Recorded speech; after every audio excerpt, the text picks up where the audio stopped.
अहिल्यानगर जिल्हाधिकारी कार्यालय उडवण्याची दुसऱ्यांदा धमकी, मेलमुळे खळबळ। अहिल्यानगर जिल्हाधिकारी कार्यालय उडवण्याची दुसऱ्यांदा धमकी आल्याने प्रशासनात एकच खळबळ उडाली आहे। जिल्हाधिकारी कार्यालयाच्या अधिकृत ईमेल आयडीवर धमकीचा मेल प्राप्त झाला असून यामध्ये कार्यालय उडवून देण्याचा इशारा देण्यात आला आहे। या धमकीनंतर पोलीस प्रशासन, बॉम्ब शोधक पथक, श्वान पथक आणि सुरक्षा यंत्रणा तात्काळ अलर्ट मोडवर आले आहेत। जिल्हाधिकारी कार्यालय परिसरात सखोल तपासणी सुरू असून प्रत्येक व्यक्तीची काटेकोर तपासणी केली जात आहे। विशेष म्हणजे यापूर्वीही अशाच प्रकारची धमकी आली होती, त्यामुळे ही धमकी गांभीर्याने घेत संपूर्ण परिसराची झाडाझडती, सीसीटीव्ही तपासणी आणि ईमेल ट्रेस करण्याची प्रक्रिया सुरू आहे।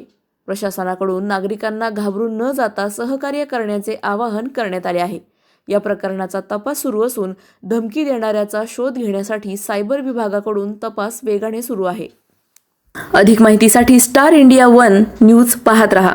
चॅनलला सबस्क्राइब करा आणि अशाच अपडेट्ससाठी बेल आयकॉन दाबा।